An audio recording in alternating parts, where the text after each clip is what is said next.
All right, folks, welcome to another episode of the USA Powerlifting Podcast, a very special edition today. It is Christmas Eve, and I'm with Wade Johnson, all the way from Tennessee. Wade, how's it going? Man, it's great to be with you, Ryan. I'm excited about this and excited. We were talking earlier that my son and daughter-in-law are going to be moving to your neck of the woods, and which will lend me to being in your neighborhood a Yes, couple of in times a year. And Phoenix. That's exciting. nothing bad could happen from that. I can tell you what, we won't be lifting much weights, but we'll be doing some 1 ounce to 12-ounce curls And in I'm the for it. backyard around the You fire, I know think. I'm for it. Yes, my man, I love it. And thank you for taking your Christmas Eve to talk with me, and for all the USA Powerlifting supporters, fans, volunteers, and athletes who love listening to this show and getting an inside scoop on what exactly is happening in our organization and the cool stuff that they don't necessarily get to know about every day. And I'm excited to have you because you have this really unique perspective because you've come from other strength sports, you've come from other federations, you've been around the block, as they say, and you also are part of our new international committee. And we definitely want to talk about that a bit later. So stay tuned, folks. If you're interested to hear about the great committee we have together for the international arm of USA Powerlifting, Wade's going to be able to share some knowledge for you. But I want to start by talking about your history in strength sports. A lot of people obviously know you. You stand out in the crowd just kind of like me. Everyone sees you at the meets. You've coached some incredible athletes. You still coach incredible athletes, but I don't know if people really know what an OG you are. So let's tell them a bit about your history in strength sports. Well, when you say OG, what that really means is I've done this for an extremely long period of time. Yeah, I mean old guy, And not original yeah, gangster. No. yeah, no shit, no shit, I'm old. But as a kid, my father was a really large, really strong guy. He was someone that I always wanted to emulate. I never lifted weights with him. We played softball, we played basketball, and he was a really good softball player.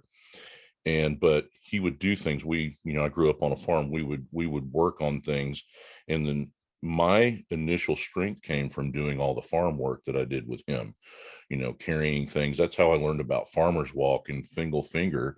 Was we built a barn. He and I would carry these 600-pound posts when I was a young teenager. You stand it up, it's a 20-foot post, and you finger it and walk it up until it's high enough to set it in the ground. And somebody has to be strong enough to hold it level while the other person, tamps it in place. And so those types of things are where originally my strength came from. And I realized that I was stronger than average. And weightlifting came a little later because of my music background, but that's something we can talk about another time. But when I started competing, I started out in NASA, like we talked about, and did a lot of lifting there. I did a lot of lifting with the APA and became their state and southeastern regional chairperson.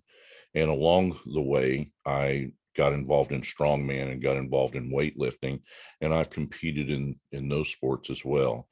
So that was my beginnings, and so I'm not sure that answers your question, but Oh, it definitely um, does. And I ask because I think you have incredible perspective that a lot of power lifters don't necessarily have, especially those that have come around, in the last 5 to 6 years. You have been in other strength sports, in other federations, and you've seen how things are done, but you managed to land here with us in USA Powerlifting. And I know early on you tried to get involved with us and it didn't necessarily pan out, but now you've been with us for quite a while. You've coached some incredible world champions. What are you most excited about being part of USA Powerlifting? well, to go back a little bit, I was part of the WPO meets when they were at the Arnold in the Show of Strength in Atlanta, and those were great events. And there was such a huge amount of hype and energy at those meets. And the first couple of years at USA Powerlifting took those over.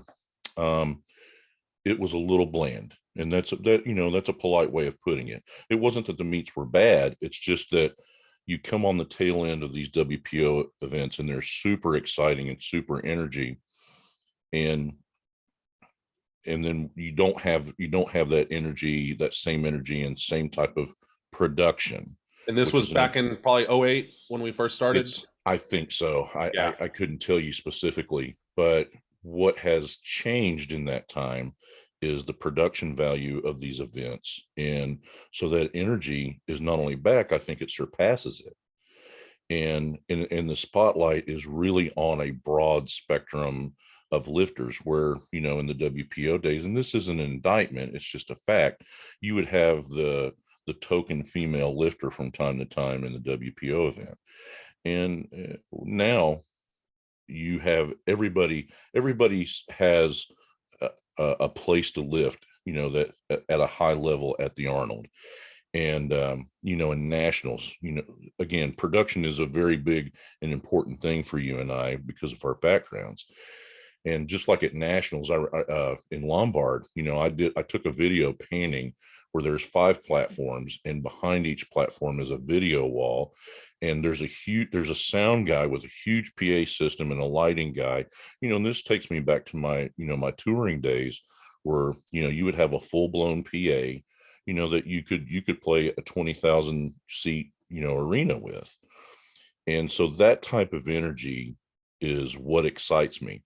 What excites me more is that all those things now are happening on a tested platform, you know. And with my history, and you know this as well as I do, I competed and lifted in federations and other sports they simply didn't test. And for me, it was about challenging myself to be as good as I could be, knowing that I was going to be competing against guys that just, you know, that weren't being tested. Yeah. And now to have this type of production, this type of leadership, I think that's also important to note. That's a big one. And not just leadership, but vision.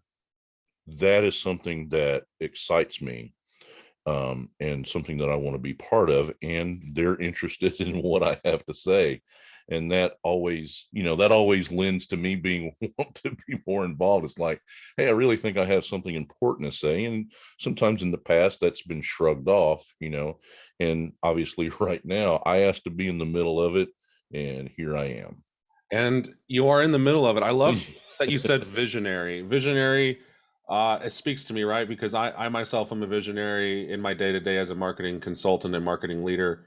And I know how powerful vision is and how powerful good leadership is in the long term. And that's what we're talking about here. A lot of people, I think, only see what's right in front of them. They see the most immediate drama, the most immediate facts, and don't understand how 5 years from now things play out. They don't understand the momentum that USA powerlifting has had for the last 35, 40 years and where that's taking us. And leadership is a big one. You know, our executive committee has changed and moved. We've had Larry as our president for quite a while, and there's power in that kind of institutional knowledge and experience. And when we get to include great minds like yourself and open the forum up to help from everyone, which we have done an incredible job of the last couple of years, especially through COVID, open and honest communication, full transparency. I love that people recognize it and appreciate it, because I think for a while we weren't doing such a good job at it. And I can say that because I'm also the one who helps spread that transparency and spread that message, you know. And I'm happy to see it, and that people are responding positively. And how many people are on the same side as us and see things the same way you do?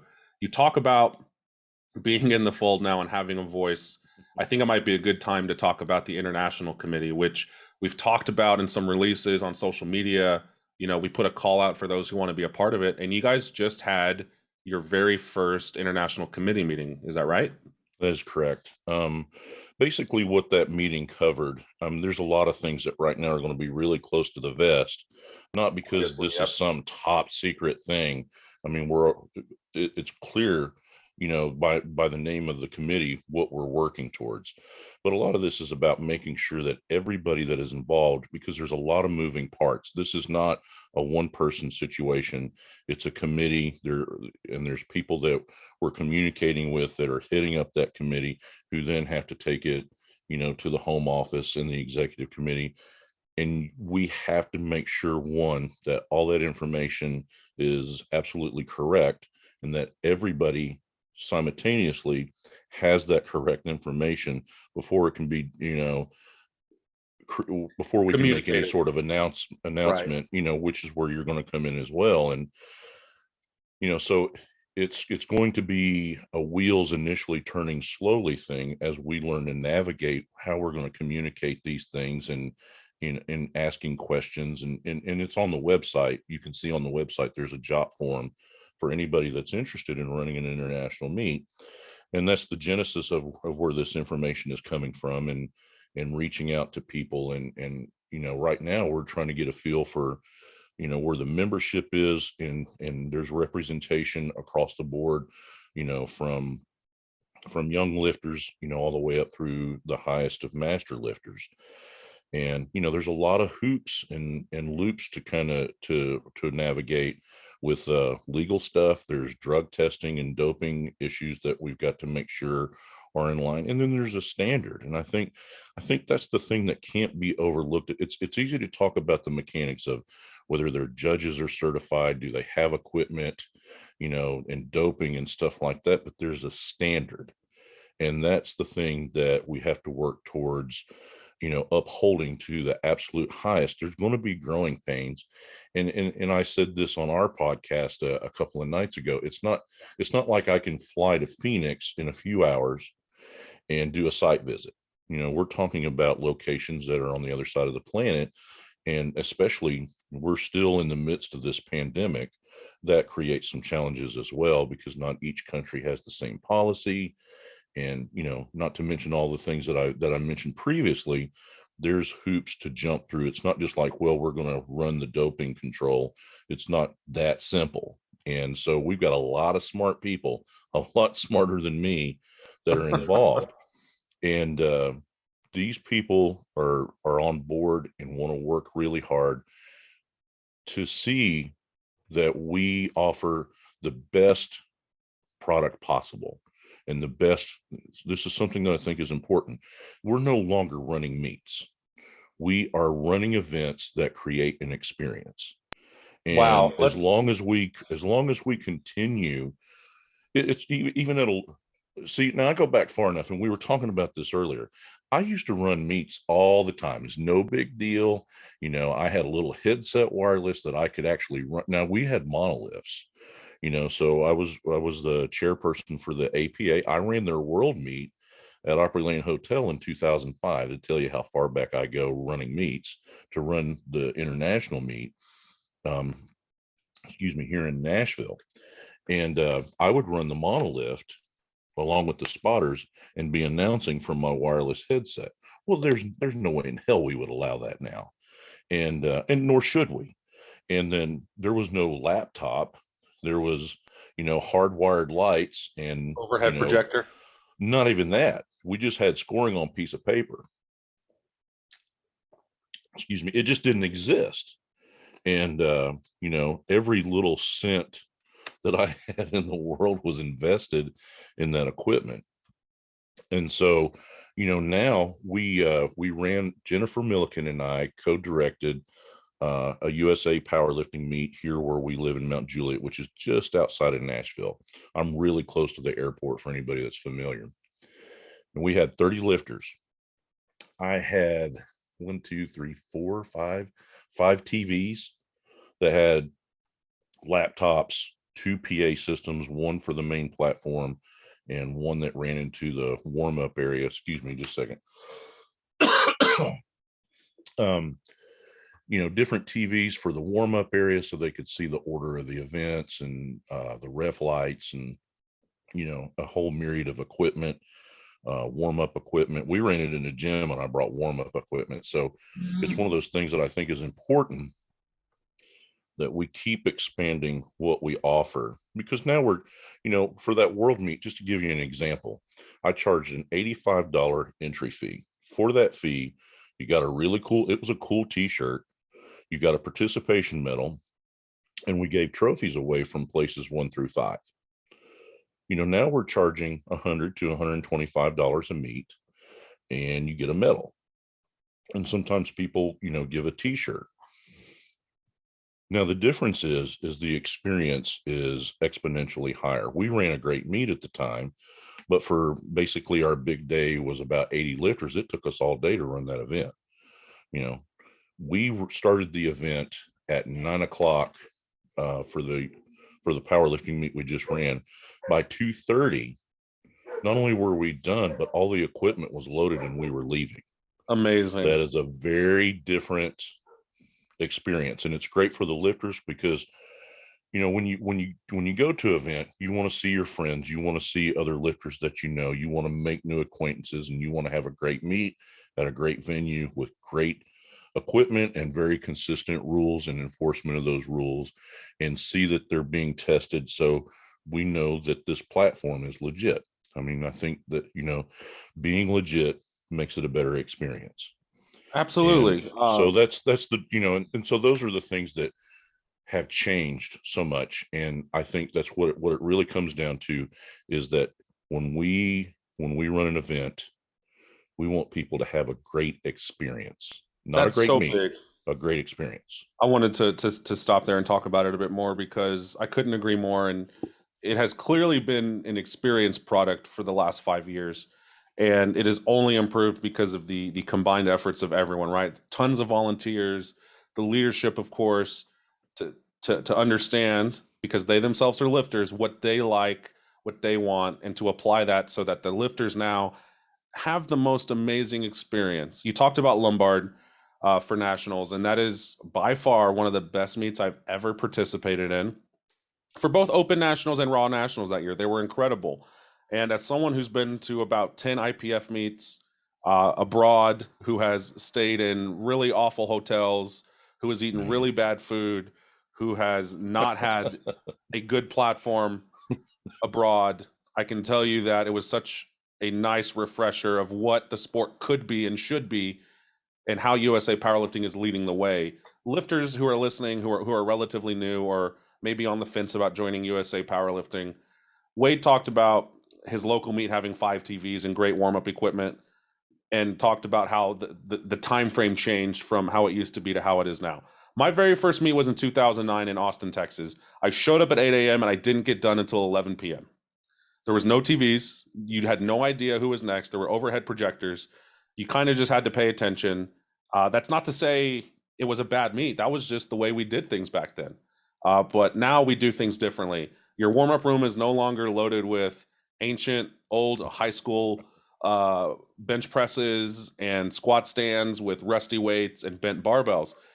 The standard now is calibrated discs on spec equipment with Eleco bars. And I don't want to say newer lifters are spoiled, but anytime I see someone, yes, they are. Anytime I see someone complain about not having an Eleco set in the warm-up room, I kind of want to talk to them face to face and let them know that they're spoiled and they need some perspective. And maybe I could just shake it into them a little bit so they know how good they have it. That's not to be rude and mean. I'm just saying, understand where we've come from and how great the reality in USA Powerlifting is now, and be excited for what we have in the future, because we are oriented to your experience.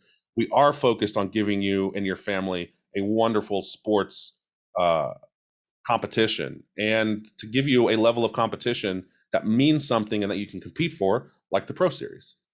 Well, that's an interesting segue. That is something.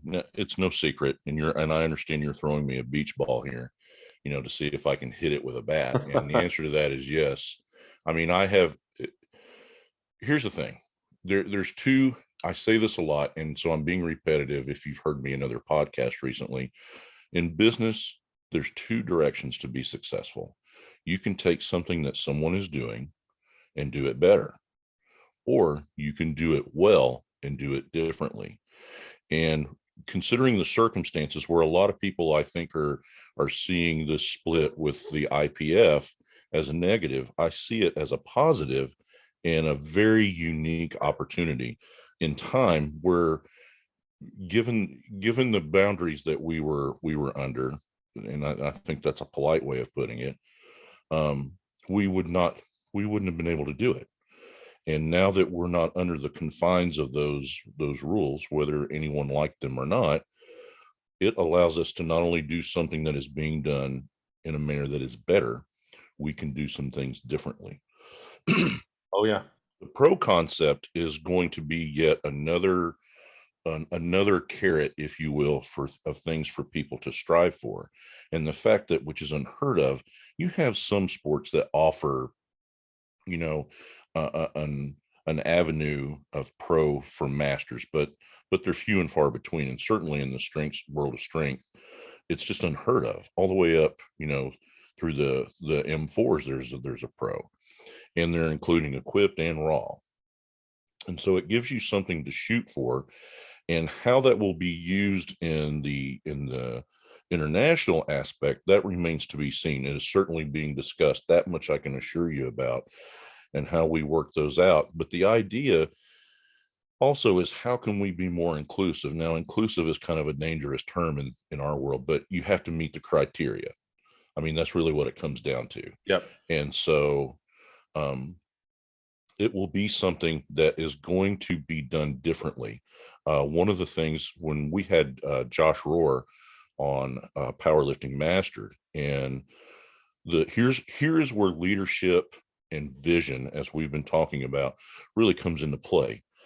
It was decided on how to fund the current pro situation and how to make it sustainable. These are uh, conversations that Larry and I had extensively. We both agreed that to do any type of pro outlet, it had to be sustainable, and it had to be self-sustaining, because not unlike the situation with this whole water compliant thing with the IPF, it would ultimately bankrupt us. It would ultimately take away from our full membership, and selling out your membership for a chosen few is never not a direction I want to be part of. I'll put it that way. Amen.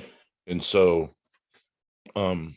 this the decisions were made with the funding, how it could be self-sustaining, that if there were no partnerships, if there was no sponsorship, and currently there are none, the money is available to run this outlet as we are right now. And that speaks volumes to leadership and vision. And that's yet another reason why I want to be involved and want to be part of it, and want to lend whatever I can bring to the table, not only to make this happen, but for us to grow. The pro outlet is where we're going to grow in a bigger direction, because the current model, I think we've taken that to its limit. Look at all these other federations. It ebbs and flows a little bit, but it's basically stayed the same. And if we're going to grow, we have to do something different.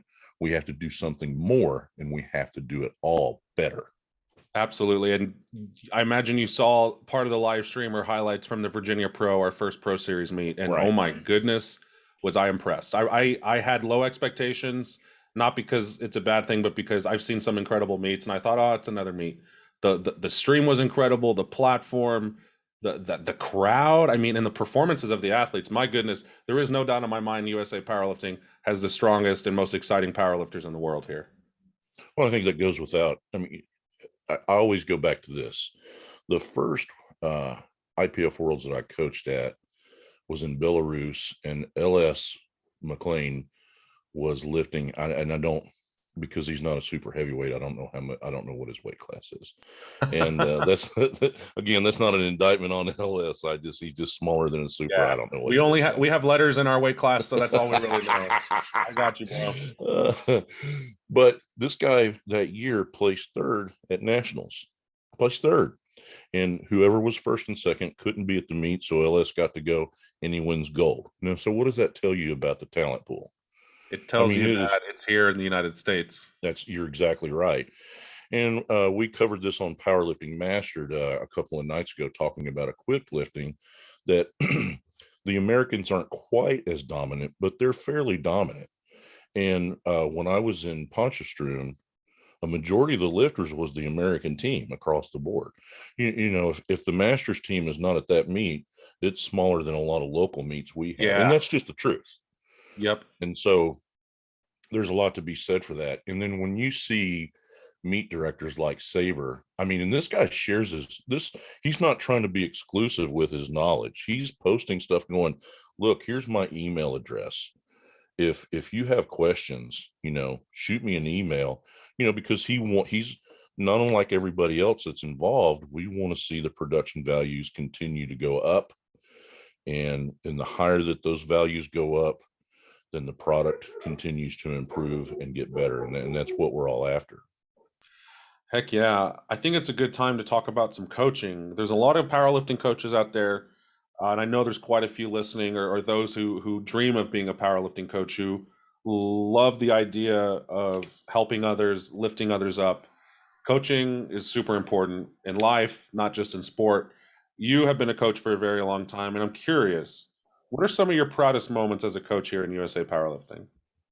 In USA powerlifting, it would have to be there's two in particular. Both of them, featuring Jennifer Milliken, who is not only someone I coach, she's a training partner, but most importantly, Jennifer and I are extremely close and really good friends. And I mean, that's my beer drinking buddy right there. Heck yeah. And she, I have a great relationship. She's got great family support. Her husband's a great guy, great kids, just a great family. And as a matter of fact, we're spending Christmas Eve with them a little later today, so she and I are really tight. But to be able to be a part of her first win in Belarus, um, my coaching style, let me give you an example. Um, that stoic football coach, like a Tom Landry, somebody would intercept Roger's pass. Now I'm really dating myself because most of you guys don't know who Roger Staubach was, but he'd throw a pass and it'd get intercepted and they'd run it back for a touchdown. He's just stoically looking out and, on the field. Or, Roger throws a touchdown pass. His emotion is the same. I'm not that guy. And you know that. I'm yelling. You can hear me on the live stream yelling cues. But with Jennifer is not that she's not excitable. That's not what I'm saying, but she's very smart. She's very cerebral. So I'm looking at keeping her focused. And by doing so, I remain as calm as I can. And that's the way it was in Belarus. There wasn't a lot of discussion. We knew what the plan was. It had been worked on and honed.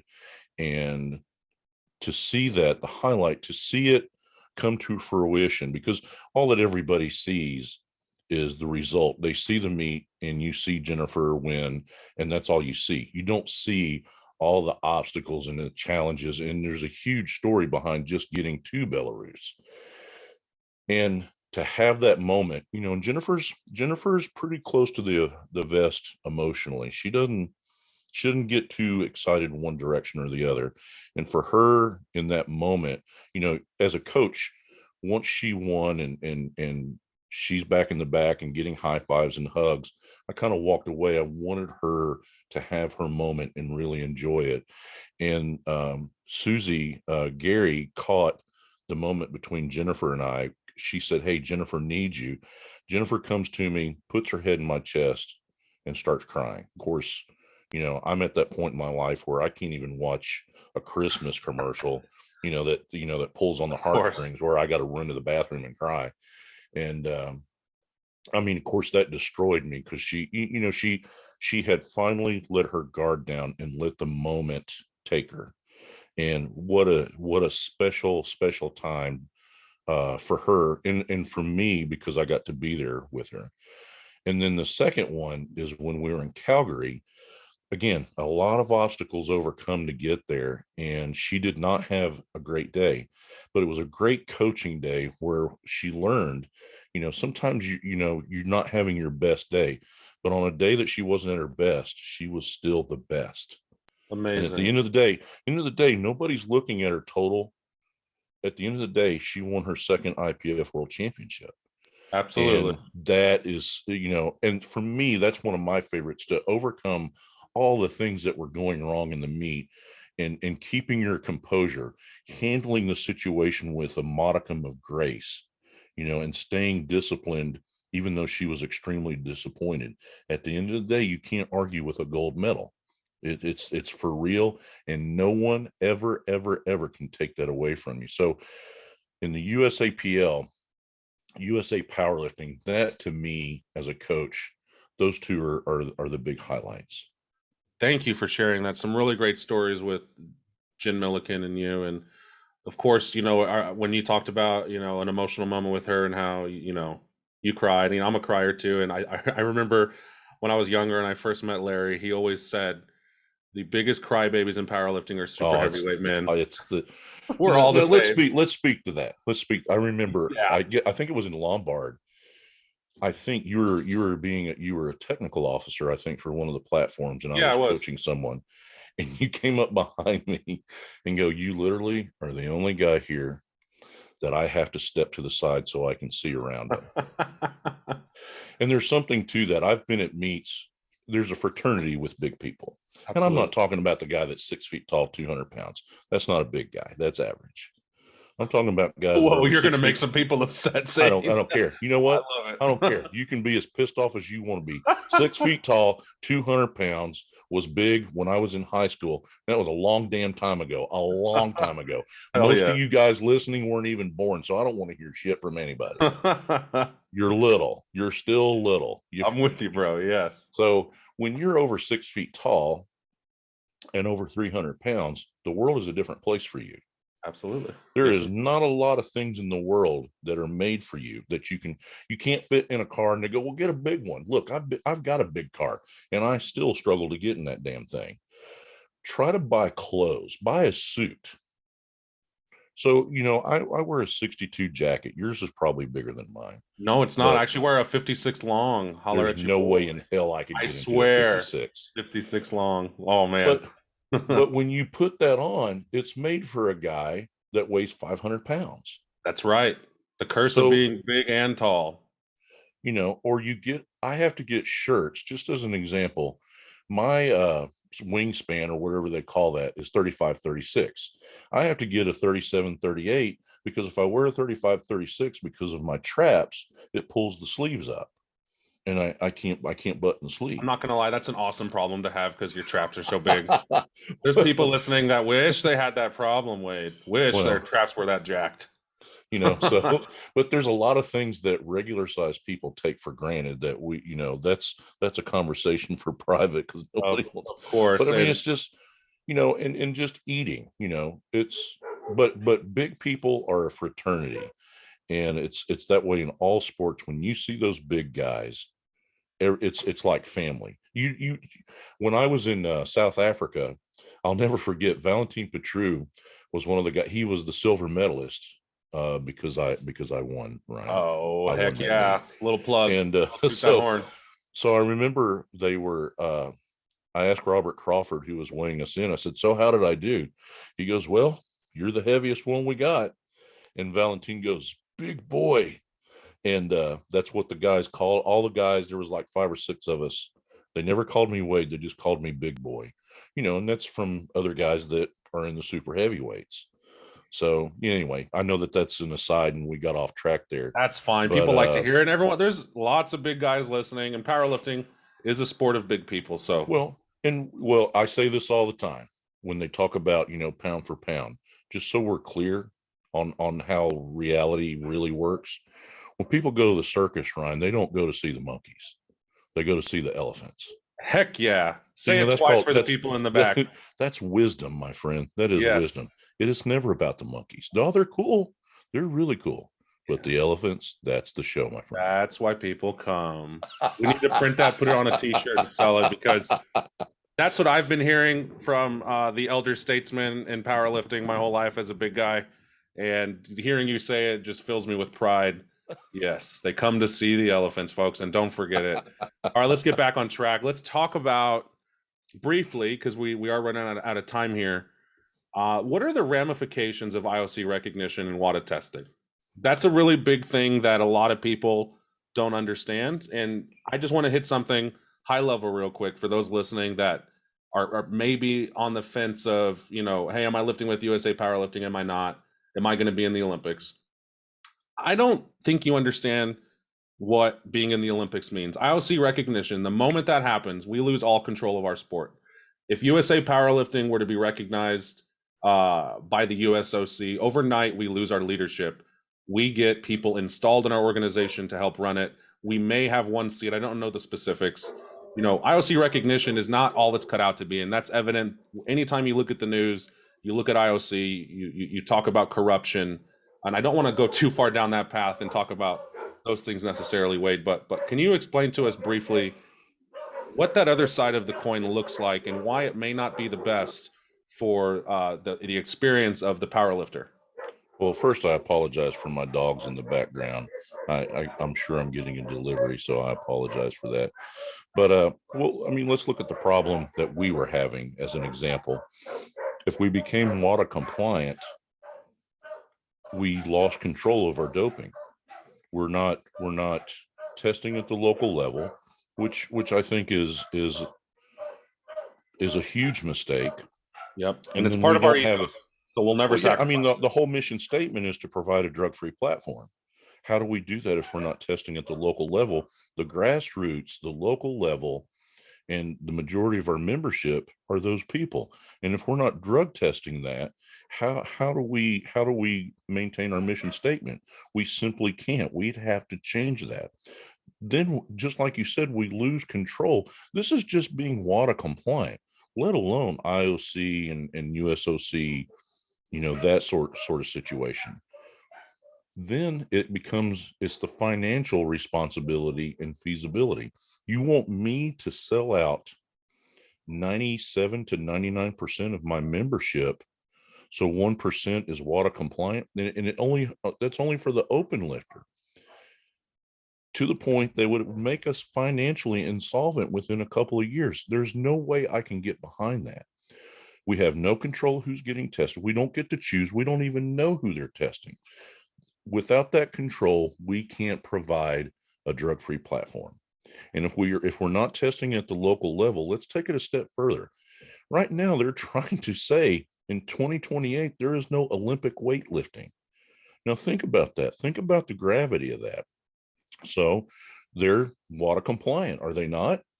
They are WADA compliant, yes. Oh, and so that means they're not testing at the local level. And you mean to tell me that sets a precedence that allows you to have a stage that is drug-free? There's no way in hell. There's no way that is happening. And when you don't do that, you create more problems. And why are they not going to be in the Olympics? It's because of their doping issues and their lack of sound leadership. Call it. Let's go. Don't piss on my leg and then tell me it's raining, because here's the deal. Without the proper leadership, without doping, and doping at every level, especially the local level, there's no boundary. And because of that, that's the problem that Olympic lifting is having now in being part of the Olympics. And you want me to be part of that? You want me to sell out the membership and be WADA compliant so we can be in the Olympics? I'm never going to be for that. I don't think it's good for the sport, and I don't think it's the direction we need to go. No, very well said, Wade. And we would lose all these great opportunities, like giving away basically $250,000 to people, video walls, audio, visual, video production, commentary. I mean, all of the experiences that we have currently and that we're going to have in the future, we would lose all of it. So thank you for sharing that. It's always great to hear it from someone else with a different perspective. So I thank you for sharing that. I want to end our wonderful podcast today, and I've really enjoyed talking to you. So thank you for your time again. We're goal setting people, right? We're lifters, we're coaches, we're business people, we're career oriented. Goals are a huge part of our life, and we're coming at the end of the year. There's 7 days left until the new year, and so I'm wondering, what are you excited about next year? What are some goals you have your eyes on, and what's a bourbon you're looking to hunt down? Well, I am helping Jennifer Milliken. I'll be doing a few things by proxy, just because we both feel like it's that important. There's no way one person can do all that work. And so I'm reaching out. I'm excited about cultivating things. I think, and you may ask yourself as I'm getting into this, how can that be anything to do with the international situation?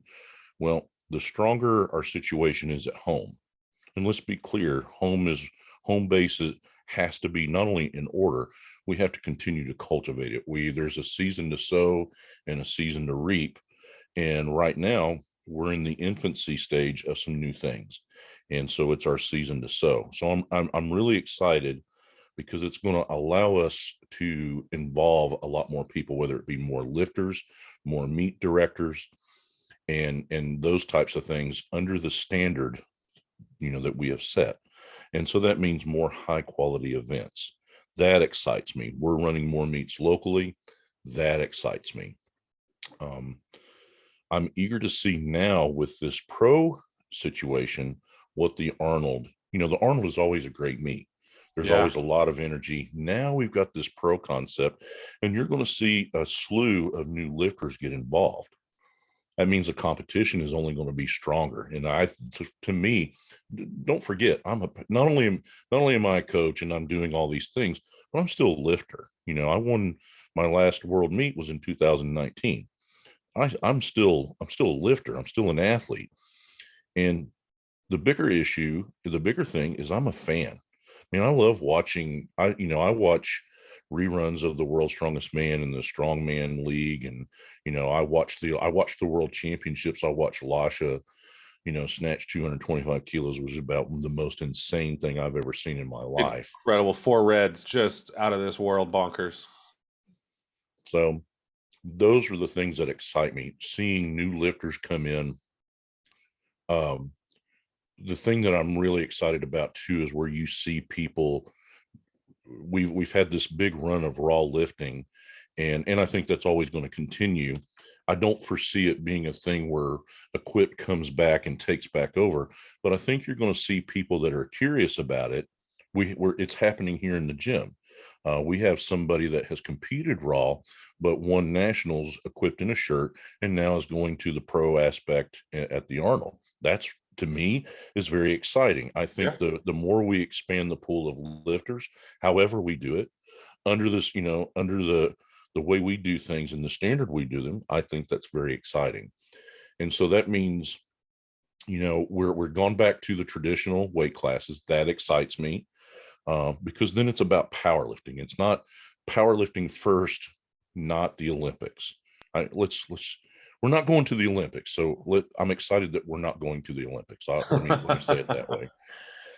But I'm excited that we now have a situation with the pro, with the pro aspect that can be cultivated, and who knows where it's going to go. I like the fact that we don't know exactly where it's going to go, because we can cultivate it, and the membership can be part of that growth, and it'll morph and evolve in how it's supposed to because of the involvement of the membership. And that's what's going to dictate it. And that excites me. I mean, we have a lot of lifters that are going to be lifting in multiple sports. We do three sports here, and I do strength training for wrestlers. So we have kids that go to state every year and stuff like that. So I'm always excited about that. I'm always excited about how my little operation is evolving, but as far as USA powerlifting, I'm super pumped about the direction of these meets are going to change for forever. We're going to go a different route. And based on what I do know that I'm not at liberty to share, the ideas of the international committee, I'm extremely excited. I'm extremely excited to the people that I'm talking to. And here's what I want people to understand. And this is what I'm most excited about. USA Powerlifting is open for business. Don't think for a second that this is going anywhere but up. You got a lot of people that are putting not only time, but they're putting their money where their mouth is as well. And this is going to happen. Now, what direction it goes, how it grows, how it evolves, could it change? Most certainly those things could happen. Could some things fail? It's not unlikely, but here's what I know. To be a successful power lifter, you have to be committed, you have to be disciplined, and you have to show up. And that's what's happening with leadership. We're disciplined, we're committed, and we're going to continue to do these things until we find the right fit and the right direction to go. Using the standard that we have set, we are going to be successful. That much I believe, and more so, that much I'm excited about.